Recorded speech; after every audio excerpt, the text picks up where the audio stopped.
RMC After Marseille. Karine Galli. Bonjour à tous, bienvenue dans l'After Marseille, un After Marseille spécial Benjamin Pavard. À mes côtés, évidemment, Rémi Dumont, bonjour. Salut, ça va ? Très bien, et à Marseille, il est là, il travaille 7 jours sur 7, c'est notre correspondant Florent Germain. Bonjour Flo. Salut Karine, salut Rémi, salut à tous. On va s'intéresser à Benjamin Pavard. Pourquoi ? Parce que l'international français est arrivé ce mercredi à Marseille. Il a été présenté aujourd'hui à la presse, jeudi 11 septembre. Le champion du monde 2018 a été recruté lors du dernier jour du mercato estival. Il est arrivé en prêt avec option d'achat de l'Inter Milan. Il a 29 ans. Flo, tu étais présent à la présentation aujourd'hui. Et déjà, raconte-nous un petit peu, parce qu'il y a eu une opération séduction de la part de Benjamin Pavard. Tu le connais bien, Benjamin Pavard, parce que tu suis également pour nous l'équipe de France. Donc ce n'était pas ta première rencontre avec lui. Non, mais par contre, c'est la première fois de mémoire qu'on a un joueur effectivement qui prend le temps d'aller saluer un par un les journalistes. Alors, on peut dire opération séduction, je sais pas. Moi, je suis très premier degré. Je trouve simplement que c'est très respectueux de sa part et que voilà, c'est un signe de bonne éducation ou de courtoisie, tout simplement de Benjamin Pavard. Donc voilà, on était 30-35 journalistes. Il est venu un par un nous saluer. C'est un petit signe qui paraît tout bête, peut-être dans certaines disciplines ou certains domaines, mais dans le foot, honnêtement, moi, j'ai pas trop souvenir de joueurs qui prennent comme ça le temps de se rapprocher tout simplement des journalistes au moment de son arrivée. Alors parfois, oui, on a des contacts évidemment avec des joueurs, on peut les approcher et discuter. Mais là, j'ai trouvé que c'était une main tendue au sens propre comme au figuré, et effectivement, j'ai trouvé ça assez agréable, assez sympa. Et on apprécie effectivement, et ça me fait penser à une anecdote. Alors c'est pas la même chose, mais Flo, t'étais peut-être présent lors de la dernière... Je sais de quoi tu vas parler. Je sais de quoi tu vas parler. Ah bon ? Alors vas-y, on va voir si tu lis dans mes pensées. On va voir si tu lis dans mes pensées. Vas-y. Tu vas pas me parler de César Azpilicueta quand même ? Ah non. Alors j'aurais pu, parce que Dieu sait que c'était un chic garçon, et c'est toujours un chic garçon, et on lui souhaite le meilleur au FCCI. Non, je vais te parler. J'ai perdu. Ouais, tu as perdu. Je pense que tu étais peut-être présent. C'est la dernière conférence de presse de Gabi Heinze quand il annonce qu'il va quitter l'Olympique de Marseille.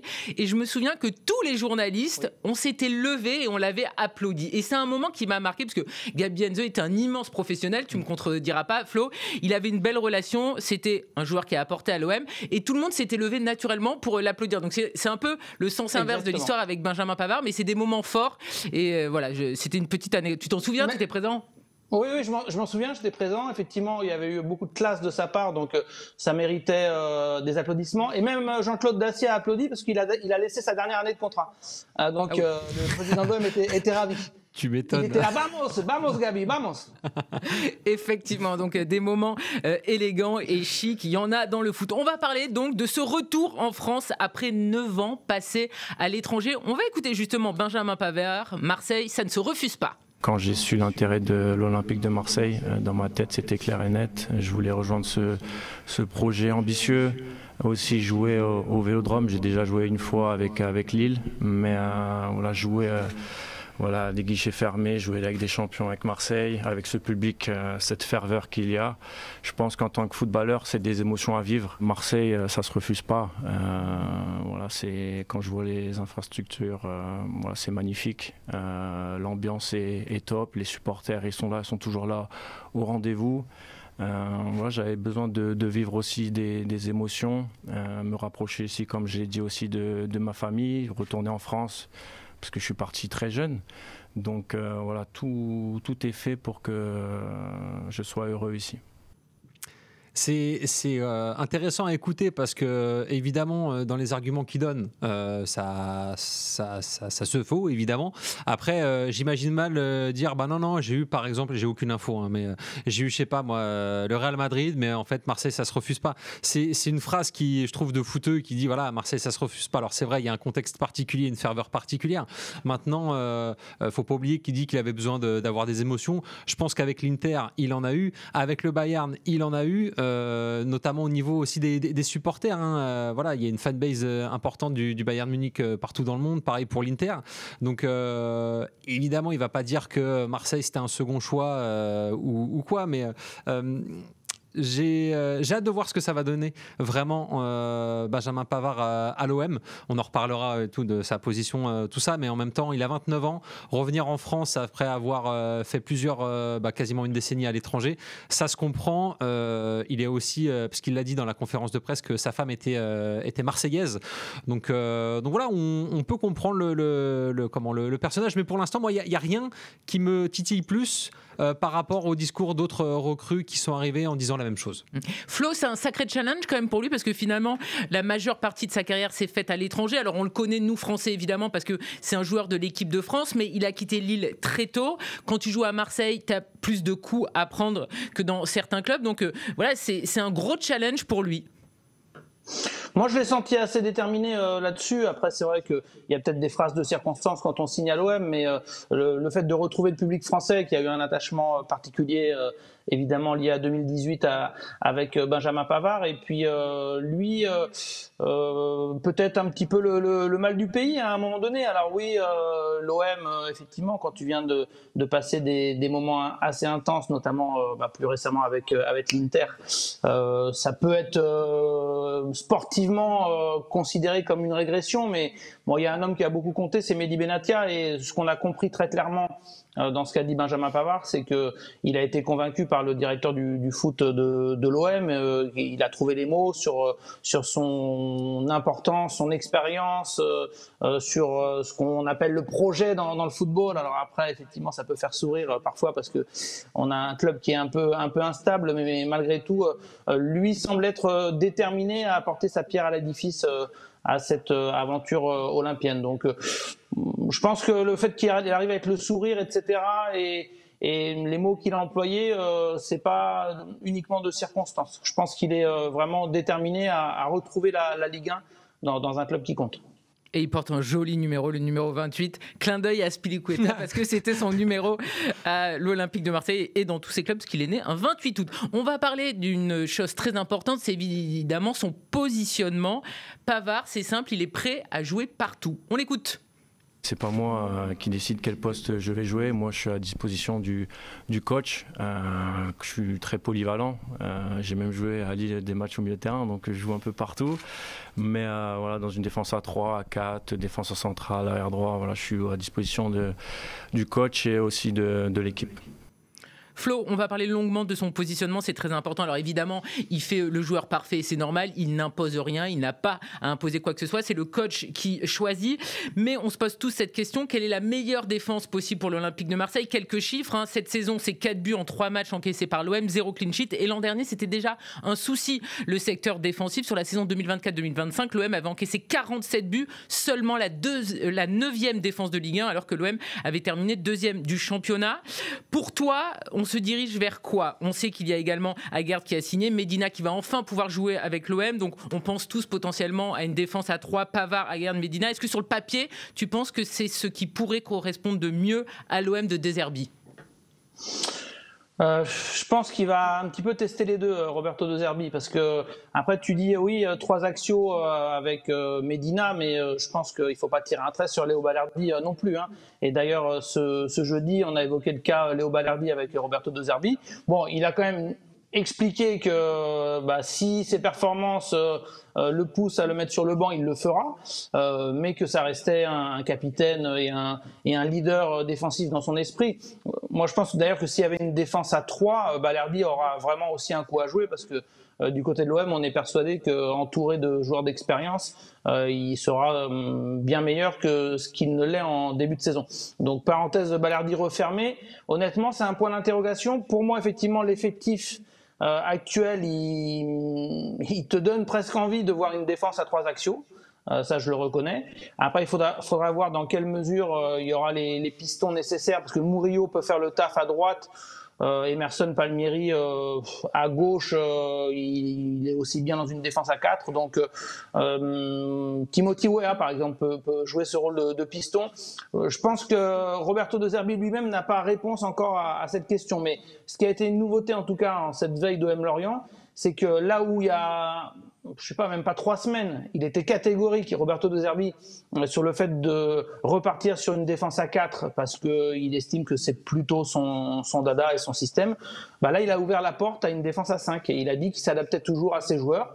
Donc honnêtement, surtout avec une semaine Real Madrid, PSG, Strasbourg et un OM qui va être un peu en danger, je serais pas étonné qu'on voit une défense à 3 axiaux, même si ça n'a pas du tout été encore travaillé puisque Pavard, Aguerd, etc. ne sont arrivés que très récemment.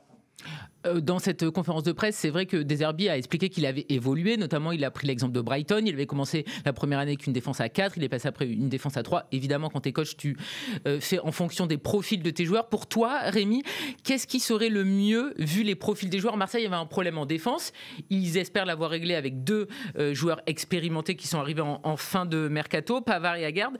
Par rapport à Lorient et par rapport aussi aux suites de la saison, parce que Flo en a parlé, l'an dernier, Marseille n'avavait pas de Coupe d'Europe. Là, il va y avoir la Ligue des Champions, donc il va falloir arriver à gérer tout ce monde et à avoir une défense notamment imperméable. Imperméable, ouais. Non, mais je trouve que tu as donné le détail le plus important, c'est le calendrier et la gestion de l'enchaînement des matchs.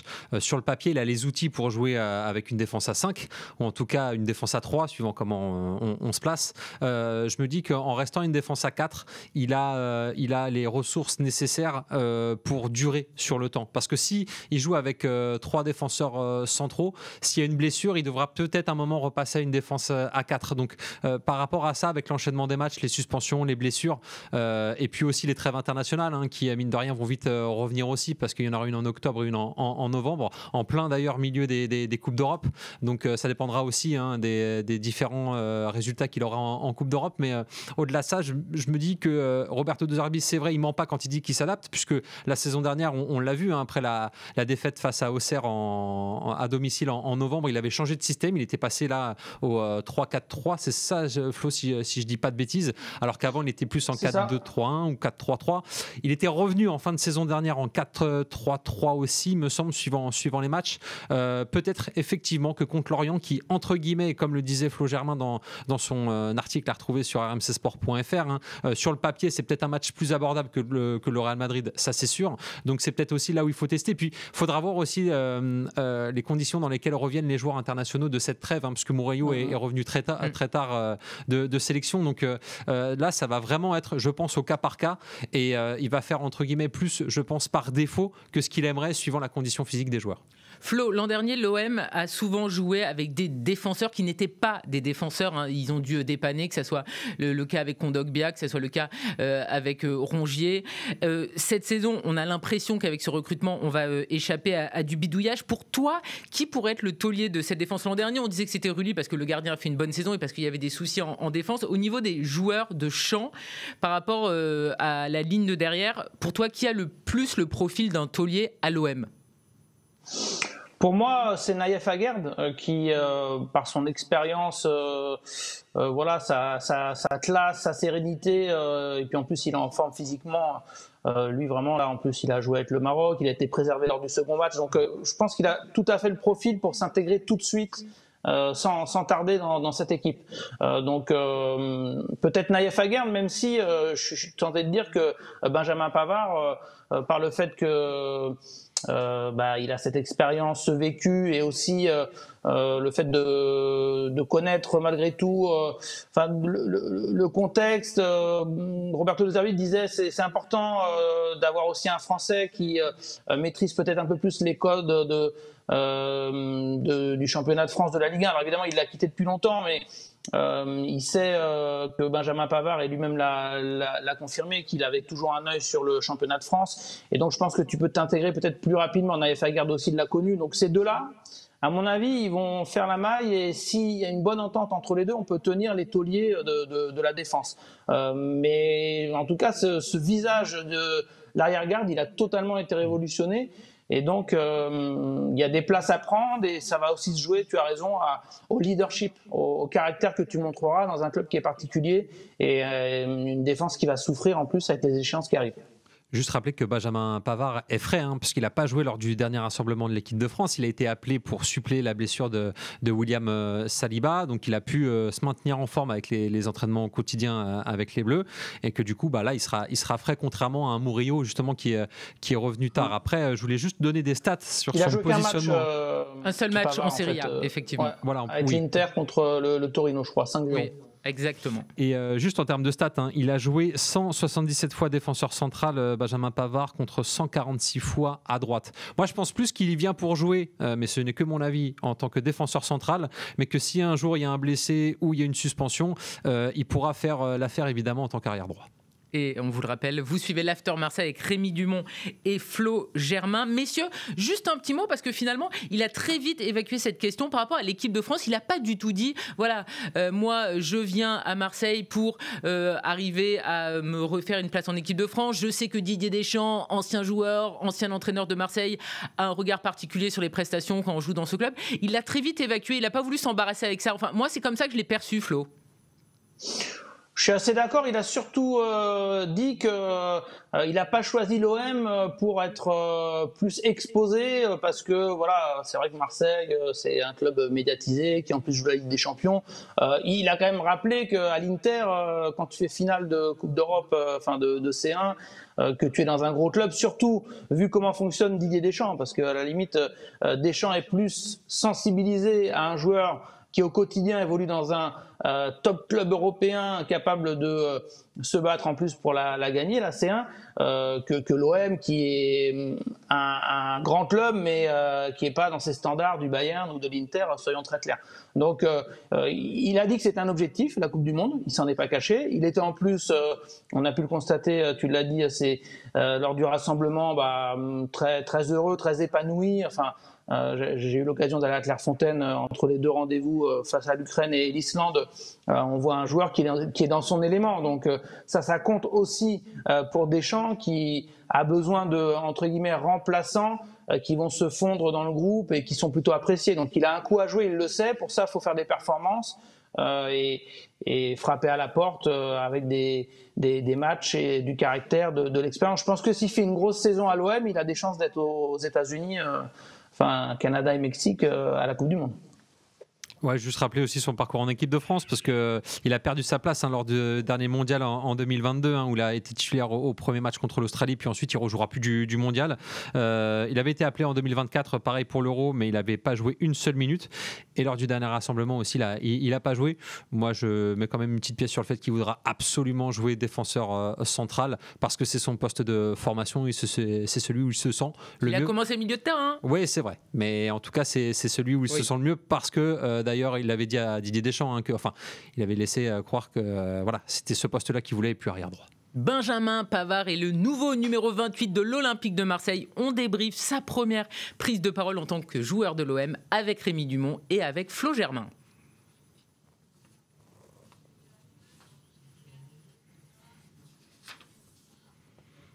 Messieurs, j'aimerais qu'on écoute également Benjamin Pavard concernant Adrien Rabiot. Adrien Rabiot, il n'est pas du tout rancunier parce qu'il lui a justement conseillé de signer à l'Olympique de Marseille. On écoute. Par rapport à Adrien, il s'est passé ce qui s'est passé. J'étais pas là, mais tout ce qu'il m'a dit sur Marseille depuis qu'il est arrivé ici, c'est que du bien, c'est que du positif, et il est très heureux que j'ai signé ici. Benjamin Pavard a été conseillé par Adrien Rabiot. Et oui, le joueur maintenant de l'AC Milan n'a pas été rancunier. Un petit mot là-dessus, Flo, parce qu'effectivement, Adrien Rabiot a également communiqué sur ses réseaux sociaux son amour envers l'Olympique de Marseille et notamment les supporters. C'est sympa de la part d'Adrien Rabiot, très classe. J'aurais bien aimé être une petite souris et savoir exactement ce qui s'est dit entre Rabiot et Pavard, tu vois, pour être très honnête, parce que forcément, tout ça, c'est aussi politiquement correct, parce qu'il a aussi dit, Benjamin Pavard, il s'est passé ce qui s'est passé. Donc, moi, j'imagine, en tout cas, si je suis joueur de l'équipe de France, je retrouve Rabiot. Alors oui, ce sont des grands pros, etc. Ils sont concentrés sur un objectif. Mais moi, je dis, Adri, c'est passé quoi là dans le vestiaire à Rennes? Raconte-nous un petit peu. C'est quoi la vérité là? Pourquoi ça s'est compliqué avec l'OM? Moi, je voudrais savoir exactement. Donc après, ce sont deux choses différentes. Je pense que il ne nous dit pas tout, mais ça, on y est habitué. Mais après, Adrien Rabiot, bon, on l'a vu dans le message Instagram, et globalement, il ne va pas oublier la première saison qu'il a vécue avec l'OM. Les émotions, les supporters, tout ça, ce sont deux choses différentes. Après, est-ce qu'il nous a pas dit, est-ce que Rabiot pensait vraiment des dernières semaines et des tensions avec les dirigeants? Bon, ils ont quand même dû se dire certaines choses. Effectivement, Un Rémi, peu salé.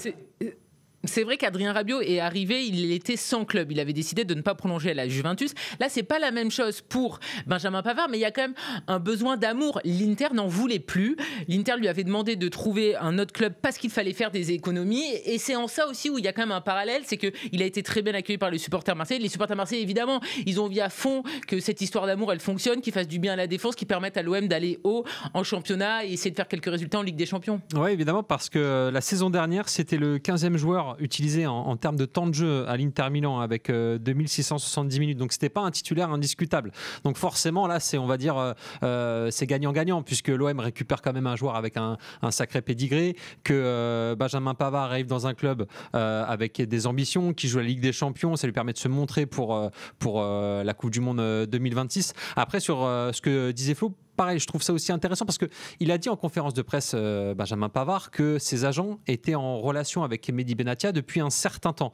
Si ça se trouve, il était bien avant le 15 août et la fameuse bagarre avec Jonathan Roy et Adrien Rabiot. Maintenant...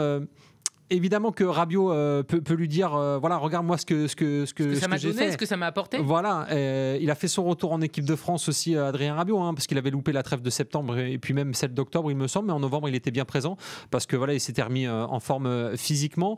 Évidemment, on souhaite à Benjamin Pavard le même scénario, en tout cas pas la même fin, mais la même réussite qu'Adrien Rabiot à l'OM. Maintenant à voir, parce qu'il ne faut pas oublier qu'il est en prêt aussi. Avec option d'achat. Avec option d'achat, donc voilà, il y a eu pas mal de joueurs aussi prêtés avec option d'achat qui ne sont pas restés. Donc j'attends de voir, mais évidemment que les supporters marseillais en attendent beaucoup. C'est un joueur expérimenté qui a gagné la Ligue des Champions, qui a fait une finale la saison dernière, qui a un palmarès énorme et puis qui sait gagner, qui sait ce que c'est gagner dans les grands clubs en plus.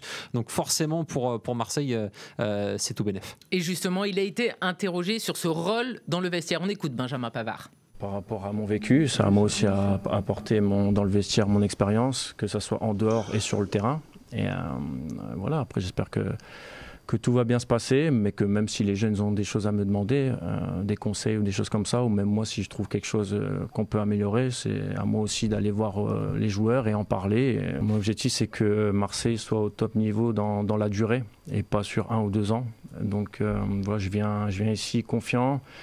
On a un super effectif, donc après c'est à nous à tout mettre sur le terrain et à mouiller le maillot de la première seconde à la dernière seconde. Flo, un mot sur cette expérience, on en attend beaucoup de la part de Pavard. Il faut évidemment qu'il soit un taulier, il faut qu'il amène de la sérénité en défense parce que ça a été un point vraiment négatif de la saison passée, même si Marseille a fini dans les objectifs deuxième de Ligue 1, c'était quelque chose de récurrent les problèmes défensifs. Et aussi parfois on a vu la nervosité. Ouais, exactement, Karine. Je pense que tu fais bien de parler de nervosité. Il faut qu'il rende meilleur ses coéquipiers par sa qualité tout simplement de défenseur et on l'a dit, son vécu, mais aussi qu'il apporte voilà, cette sérénité, les mots importants au bon moment, dans le vestiaire, en dehors, à l'entraînement, également, tout simplement, évidemment, pendant le match. Et ça, pour moi, c'est très, très important dans cet OM qui, parfois, a besoin d'une étincelle toute petite pour prendre feu.